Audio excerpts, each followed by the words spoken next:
Hi friends, welcome to RST Healthy Kitchen. எல்லோரும் எப்படி இருக்கீங்க? நல்லா இருக்கீங்களா? இன்னைக்கு பாத்தீங்கன்னா நம்ம எடுத்துட்டு வந்திருக்கிறது கிச்சன் டிப்ஸ் தாங்க. அதாவது என்னோட சப்ஸ்கிரைபர் கேட்ட மாதிரி கிச்சன்ல இருக்க டைல்ஸ் இருக்குல, நம்ம அடுப்புக்கு மேல இருக்க டைல்ஸ் என்ன பிசுக்காயிடும், அது எப்படி வந்து ஈஸியா க்ளீன் பண்ணலாம் எந்தவித கைவலி இல்லாமன்றதை நான் சொல்லியிருக்கேன். இதுக்கு ஒரு பொருள் பாத்தீங்கன்னா நம்ம வீட்ல ரேஷன்ல கொடுக்குற இந்த சோப்பு இருந்தாலே போதுங்க, நம்ம க்ளீன் பண்ணிடலாம். இது கூட வந்து ஒரு சூப்பரான ஒரு பன்னீர் ரெசிபி நான் சொல்லியிருக்கேன். அதையும் நீங்க பாருங்க. பார்த்துட்டு உங்களுக்கு பிடிச்சிருந்தா என்னோட சேனலை சப்ஸ்கிரைப் பண்ணிக்கோங்க. சப்ஸ்கிரைப் பண்ணும்போது பக்கத்துல இருக்க பெல் ஐக்கானை கிளிக் பண்ணி வச்சுக்கோங்க. இப்போ வாங்க நம்ம வீடியோக்குள்ள போலாம்.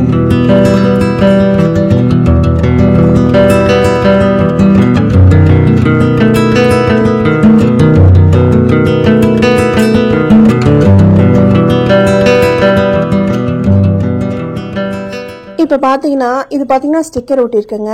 நான் டைல்ஸை ஸ்டிக்கர் ஒட்டியிருக்கேன். இருந்தாலுமே நமக்கு அந்த எண்ணெய் பிசுக்கு இருக்கு. நான் வந்து ஸ்டிக்கரில் நான் வந்து தொடச்சி காட்டுறேன். நீங்கள் வந்து டைல்ஸ் இருக்கணும் இந்த லிக்விட் வச்சு தொடச்சி பாருங்க, நமக்கு நல்லாவே போகும். இப்போ பார்த்தீங்கன்னா எவ்வளோ எண்ணெய் பிசுக்காக இருக்குன்னு தெரியுதா உங்களுக்கு? அது என்னதான் நம்ம டெய்லி க்ளீன் பண்ணும்போது தொடச்சாலுமே நமக்கு கிச்சன் யூஸ் பண்ண நமக்கு அந்த எண்ணெய் பிசுக்கு இருந்துகிட்டே இருக்கும். அதுக்கு இந்த சொல்யூஷன் தான் எடுத்திருக்கேன். இதுக்கு பார்த்தீங்கன்னா லெமன் நம்ம யூஸ் பண்ண போகிறோம். இந்த லெமனை தொட்டு இந்த சொல்யூஷனை வந்து துடைக்கிறேன் பாருங்க. இதுக்கு துடைக்க நமக்கு அந்த எண்ணெய் பிசுக்கெல்லாம் பார்த்தீங்கன்னா ஈஸியாக க்ளீன் ஆகிடும். ரொம்ப நம்ம ப்ரெஷர் போட்டு தேய்க்கணுன்ற அவசியம் இல்லைங்க. லைட்டாக அந்த லிக்விடை தொட்டுட்டு இந்த லெமனை தேய்ச்சி எடுத்தாலே போதும். இது மாதிரி ஈஸியாக நமக்கு வந்துடும். இது மாதிரி லெமன் வச்சு நல்லா தேய்ச்சிட்டு ஒரு 2 நிமிஷம் அப்படியே விட்டுட்டு நீங்கள் அதுக்கப்புறம் தேய்க்கும் போது அதில் இருக்க அழுக்கெல்லாம் ஈஸியாக போயிடுங்க. நீங்கள் வந்து இது ஸ்டிக்கர் அதனால வந்துடுதுன்னு பார்க்காதீங்க. நீங்கள் டைல்ஸில் இதே மாதிரி நீங்கள் அப்ளை பண்ணிவிட்டு நீங்கள் தேய்ச்சி பாருங்கள். அந்த அழுக்கெல்லாம் எவ்வளோ அழகாக போகும்னு பாருங்கள். இப்போ பாருங்கள், நமக்கு அந்த அழுக்கெல்லாம் எவ்வளோ நமக்கு போகுதுன்றது உங்களுக்கு தெரியுதா? நான் காட்டுறேன், உங்களுக்கு தெரியுதான்னு தெரியல. நம்ம இந்த லெமன் வச்சு தேய்க்கிறோம். மேல் பக்கம் நான் தேய்ச்சேங்க. கீழே பார்த்தீங்கன்னா நமக்கு அதாவது ஸ்டவ் கிட்ட தான் நமக்கு ரொம்ப எண்ணெய் பிசுக்கு அதிகமாக இருக்கும். நான் இது மாதிரி ஒரு ஸ்க்ரப்பர் வச்சு தேய்க்கிறேன். உங்கள் வீட்டில் நீங்கள் என்ன ஸ்க்ரப்பர் யூஸ் பண்ணுறீங்களோ அதை வச்சு அந்த லிக்விட் இருக்கு இல்லையா, அதை தொட்டுட்டு நம்ம இது மாதிரி தேய்க்கலாம். இது மாதிரி தேய்க்கும் போது நமக்கு அதில் இருக்க எண்ணெய் பிசுக்கெல்லாம் ஈஸியாகவே போயிடுவாங்க. சில டைமில் எண்ணெய் பிசுக்கு தேய்க்கும் போது என்ன ஆகும்னா அந்த நாரெல்லாம் நமக்கு ஒரு மாதிரி ஜிகுண்டு மாதிரி ஆயிடும்ல, அது மாதிரிலாம் ஆகாதுங்க. நீங்கள் தேய்க்கவே நமக்கு ஈஸியாக போயிடும்.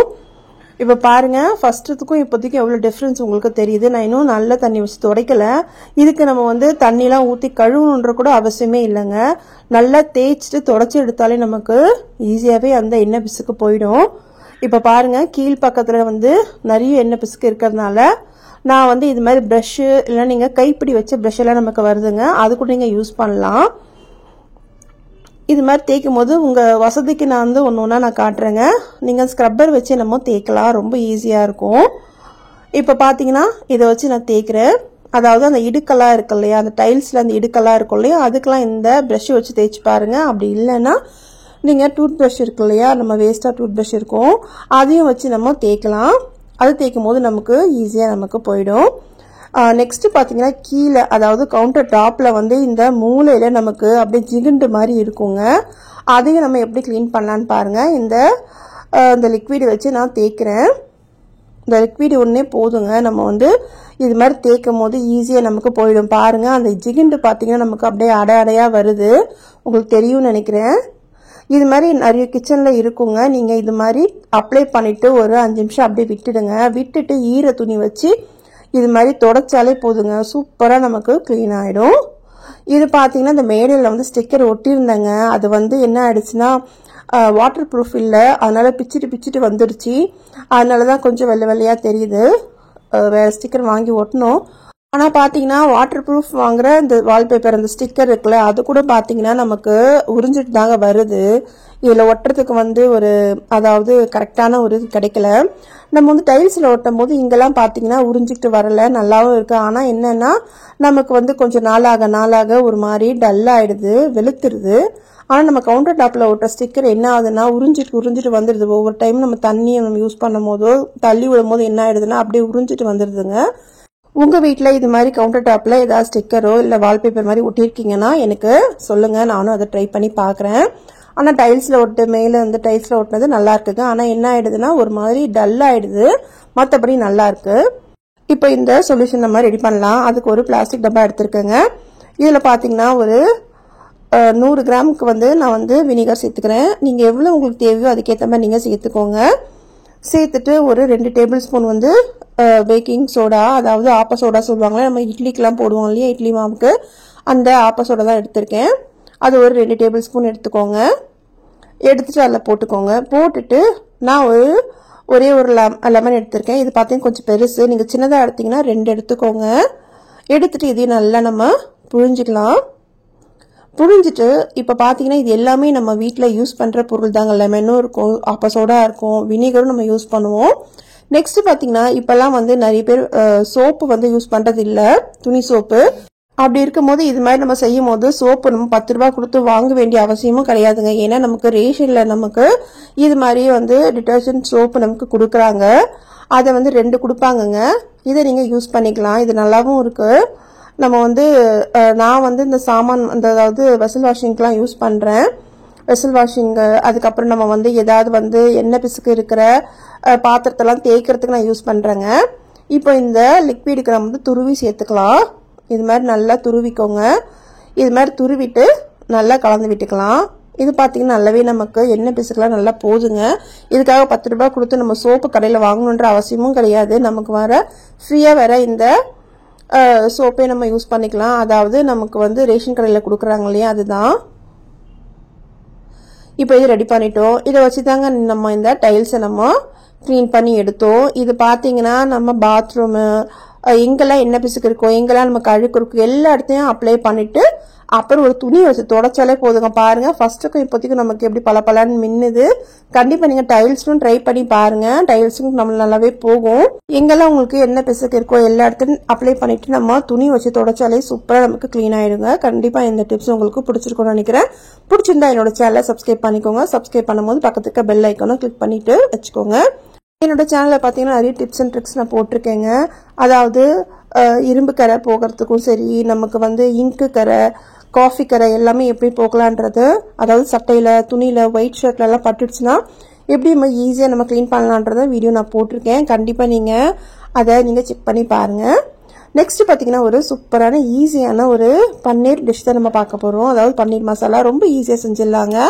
இதுக்கு பார்த்தீங்கன்னா நம்ம ஒரு குக்கர் எடுத்துக்கலாம். அதில் நீங்கள் எவ்வளோ உங்களுக்கு தேவைப்படுதோ அதுக்கேற்ற மாதிரி நீங்கள் வெங்காயம் தக்காளி சேர்த்துக்கோங்க. நான் பார்த்தீங்கன்னா ஒரு 4 பேருக்கு செய்கிறேன். அதுக்கு ஒரு 4 வெங்காயத்தை பெரிய வாக்கில் கட் பண்ணிக்கிறேங்க. ஒரு 3 தக்காளி, இஞ்சி பூண்டு சேர்த்துட்டு கொஞ்சமாக முந்திரி, சோம்பு, பட்டை, லவங்கம் அதெல்லாம் சேர்த்துக்கோங்க. சேர்த்துட்டு நம்ம வந்து தண்ணி ஊற்றி நம்ம இதை வேக வச்சு எடுக்க போகிறோம். இஞ்சி போட்டு பார்த்தீங்கன்னா ரெண்டுமே ஒரே அளவுக்கு எடுத்துக்கோங்க. பட்டை, லவங்கெல்லாம் உங்களுக்கு தேவையான அளவு நீங்கள் எடுத்துக்கலாம். இப்போ மூடி வச்சு ஒரு 2 விசில் வச்சு நம்ம எடுத்துக்கலாம். இப்போ பார்த்தீங்கன்னா இது நல்லாவே வெந்து வந்திருக்கு. இது அப்படியே ஒரு பக்கமாக இருக்கட்டும். நெக்ஸ்ட் பார்த்தீங்கன்னா ஒரு கடாய் எடுத்துக்கோங்க. அதில் வந்து எண்ணெய் சேர்த்துக்கோங்க. எண்ணெய் நல்லா காஞ்சதும் இதில் கொஞ்சமாக ஒரு 1/2 ஸ்பூன் வந்து மிளகாத்தூளும், இதுக்கு தேவையான உப்பு ஒரு 1/2 ஸ்பூன் சேர்த்துக்கிறேங்க. இது எதுக்குன்னு பார்த்தீங்கன்னா நம்ம பன்னீரை வந்து ஃப்ரை பண்ணி எடுக்க போகிறோம். இதே எண்ணெயில் நம்ம வந்து அந்த மசாலாவும் வந்து செய்ய போகிறோங்க. பன்னீர் பார்த்தீங்கன்னா சின்ன சின்னதாக கட் பண்ணிக்கலாம். அடுப்பை நீங்கள் மீடியமில் வச்சுக்கோங்க. ஃபாஸ்ட்டாக வச்சு நீங்கள் ஃப்ரை பண்ணும்போது நமக்கு ஒட்டிக்கும். இது மாதிரி ஃப்ரை பண்ணி எடுத்துடலாம். இப்போ பார்த்தீங்கன்னா அதே எண்ணெயில் வந்து நம்ம அரைச்சி வச்சோம் இல்லையா, அந்த வேக வச்சு வச்சதை அரைச்சி வச்சதை நம்ம சேர்த்துக்கலாம். சேர்த்துட்டு கொஞ்சமாக ஒரு டம்ளர் தண்ணி சேர்த்து அதையும் நான் சேர்த்துக்கிறேன். சேர்த்து நல்லா அது கொதிச்சு வரட்டும். இப்போ பார்த்தீங்கன்னா அந்த வேக வச்சுட்டோம் இல்லையா, அதனால் நமக்கு அந்த பச்சை வாசனை வராது. ஒரு 2-3 தடவை நல்லா கொதிச்சாலே போதுங்க. நல்லா கொதிச்சு வரட்டும். இப்போது நல்லா கொதிச்சு வந்ததும் உங்கள் வீட்டில் நீங்கள் பட்டர் வச்சுருந்தீங்கன்னா பட்டர் சேர்த்துக்கோங்க. அதுக்கு முன்னாடி வந்து ஒரு 2 டேபிள் ஸ்பூன் மிளகாத்தூள் நான் சேர்த்துக்கிறேன் காரத்துக்கு. நீங்கள் வந்து காஷ்மீர் மிளகா வச்சுருந்தீங்க அப்படின்னும் போது ஒரு 1/2 ஸ்பூன் சேர்த்துக்கோங்க. நமக்கு நல்லா கலர் கிடைக்கும். இப்போ பார்த்தீங்கன்னா நல்லா கொதிச்சிருச்சு. கொதிச்சதும் நம்ம ஒரு 2-3 நிமிஷம் மூடி வைக்கலாம். மூடி வச்சதும் நமக்கு எண்ணெய் நமக்கு பிரிஞ்சு வரும். இந்த சமயத்தில் நீங்கள் பட்டர் வச்சுருந்தீங்கன்னா சேர்த்துக்கோங்க. நான் வந்து அன்சால்ட் பட்டர் தாங்க சேர்க்குறேன். உப்பு இருக்கிற பட்டர் நீங்கள் சேர்க்குறீங்க அப்படின்னும் போது உப்பு நீங்கள் கம்மியாக போட்டுக்கோங்க. இதில் பார்த்தீங்கன்னா க்ரீம் நம்ம சேர்க்கலாம். அதாவது ஃப்ரெஷ் க்ரீம். நான் பார்த்தீங்கன்னா நம்மக்கிட்ட இருக்க பால் இருக்கு இல்லையா, அதை நான் சேர்த்துருக்கேன். அதாவது திக்கான பால் ஒரு 3/4 டம்ளர் நான் சேர்த்துருக்கேங்க. சேர்த்துட்டு நல்லா அதை கலந்து விட்டுக்கோங்க. கலந்து விட்டு ஒரு கொதி வந்ததும் இதில் கொஞ்சமாக கொத்தமல்லி இலைகளை சேர்த்துட்டு நம்ம வந்து இறக்கிட வேண்டியதாக நமக்கு சூப்பரான பன்னீர் பட்டர் மசாலா ரெடி ஆகிடுங்க. இந்த டிஷ் பார்த்தீங்கன்னா என்னோடய செகண்ட் சேனலில் நான் போட்டிருக்கேங்க. அதில் பார்த்தீங்கன்னா கிச்சன் டிப்ஸும் போட்டிருக்கேன், குக்கிங்கும் போட்டிருக்கேன். கண்டிப்பாக நீங்கள் என்னோடய செகண்ட் சேனலும் சப்போர்ட் பண்ணுங்கள். அவ்வளோதாங்க இன்றைக்கி பார்த்து இந்த டிஷ்ஷும் இந்த டிப்ஸும் உங்களுக்கு பிடிச்சிருக்கும்னு நினைக்கிறேன். பிடிச்சிருந்தா என்னோட சேனலை சப்ஸ்கிரைப் பண்ணிக்கோங்க. மறக்காமல் அரசு ஹெல்த் கிச்சனை சப்போர்ட் பண்ணுங்கள். உங்கள் ஃப்ரெண்ட்ஸ் எல்லாருக்கும் ஷேர் பண்ணுங்கள். இன்னொரு நல்ல வீடியோவில் பார்க்கலாம். தேங்க்ஸ் ஃபார் வாட்சிங்.